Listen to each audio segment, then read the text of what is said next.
Tahukah Anda, kalau sujud lebih lama lagi pada sholat-sholat sunnah, sholat duha, sholat tahajud, sholat syuruk, sujud yang lama, lebih bagus karena ada benefit yang akan didapatkan di sana. Benefit apa? Dalam video ini kita akan bicarakan. Pada bulan Juni 2024 yang lalu, National Library of Medicine mengeluarkan satu jurnal penelitian mengenai aliran darah di dalam otak kita. Jadi di bagian otak kita ada bagian kecil yang bernama OVLT atau Organum Vasculosum Lamina-Terminalis. Bagian otak ini jika terkena aliran darah yang berasal dari suprachiasmatic nucleus, maka dampaknya luar biasa kepada tubuh orang tersebut. Dan sekali lagi, ini hanya bisa terjadi kalau orang ini sujud yang tumadina, sujud yang lama, itu setelah sampai ke bagian otak SCN, suprachiasmatic nucleus yang berada di atas kedua mata kita, di atas kedua pelipis kita, kalau ditahan lebih lama sujud itu bisa sampai ke bagian otak kecil tadi, bagian kecil dari otak tadi namanya VLT.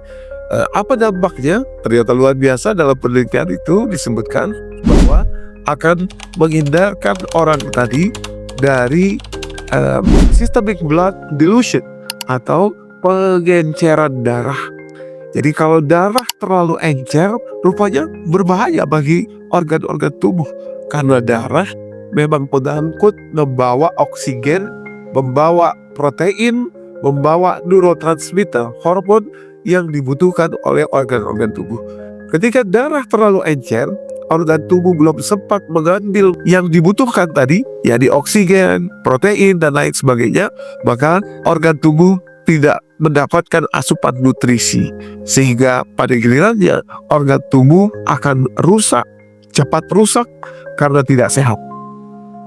Sujud yang lama itu rupanya membawa aliran darah sampai ke OVLT, dampaknya bisa membuat pengenceran darah yang terlalu encer itu bisa terhindarkan. Inilah benefit luar biasa kalau kita sujud dengan lama. Nabi SAW dalam beberapa hadis yang sahih disampaikan oleh Ibunda Aisyah radhiyallahu anha, misalkan dalam hadis riwayat Imam Bukhari nomor hadis 994, Ibunda Aisyah radhiyallahu anha bercerita bagaimana Nabi Muhammad SAW sujud beliau ketika sholat tahajud. Di situ Ibunda Aisyah mengatakan sujud Rasulullah dalam sholat tahajud itu lamanya setara dengan seseorang pembaca Al-Quran 50 ayat. 50 ayat baca Quran dengan tahapil kira-kira butuh waktu mungkin 7-10 menit. Jadi satu kali sujudnya Rasulullah dalam sholat malam beliau itu kurang lebih 7-10 menit. Nah, jadi kita bayangkan betul-betul bisa mengalir darah tadi ke suprachiasmatic nucleus, lalu bisa sampai lagi lebih jauh kepada OVLT, Organum Vasculosum Lamina-Terminalis. Maka beliau pun sehat. Inilah yang harusnya kita contoh. Dampak luar biasa, benefit dari sujud ini sayang betul kalau kita sampai tidak mendapatkannya. Jadi mari sujud yang lama, terutama saat sholat sunnah kita, saat sholat kita sendiri, kita bisa manfaatkan agar benefit, salah satu benefit besarnya sampai kepada kesehatan kita. Manfaat sujud ternyata bukan hanya sampai di situ, ada lagi yang juga luar biasa, yakni ternyata sujud bisa menurunkan hipertensi. Bagaimana itu? Nah, silahkan klik di video berikut ini.